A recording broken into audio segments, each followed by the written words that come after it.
My name is Elena Hansen. This is my final project for Foreign Language 378, Second Language Acquisition Theory.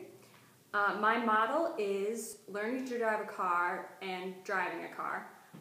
This is my model and my road. The destination is second language city limits, or second language city. So let's get started, I guess. The first thing you notice about a car when you get in it is there are certain things that are similar from car to car that you've seen. There's an accelerator, a brake, a steering wheel, a gear shift, seat belts. There are things that are universal about cars. This is a universal grammar, so to speak, of driving. There are also things that are different depending on what kind of car you have. Say you have a manual car, you'll have numbered numbers on your gear shift, and you'll have a clutch pedal next to your brake pedal. That's just one example of differences between cars and differences between languages.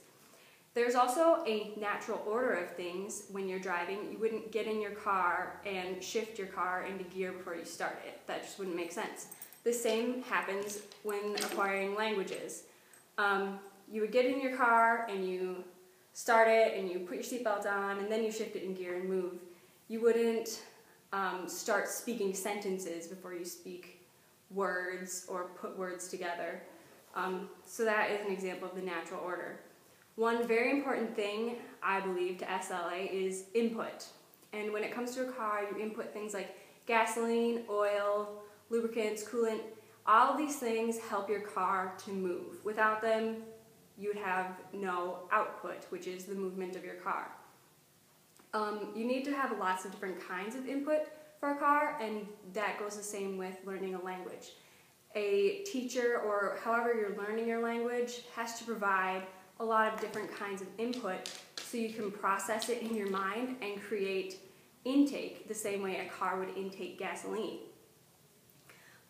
When it comes to output, Michael Long has the interaction theory, and that involves input and output working together to create a way to learn second languages. And when it comes to output, there are different kinds of output.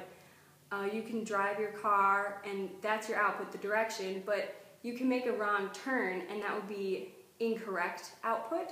So if you're driving your car and you turn left away from second language city, you can either have made an error or made a mistake. If you know that you've made the wrong turn, you can easily turn your car around and be back on track. If you've made an error, you might turn this way and just keep going, and you'd end up being lost on your journey to second language acquisition. When you're learning to drive a car, your instructor, be it your mother or your father or your driving instructor, wouldn't expect you to simply memorize how to drive a car. They give you meaning behind turn your right signal on because you're turning right and you need people to know that you're turning right. They wouldn't say, they wouldn't tell you just to stop or to do something. You need to know why you're doing something so you can deal with day-to-day situations in driving. There are, however, rote memorization. There is rote memorization involved in learning a second language, and learning how to drive.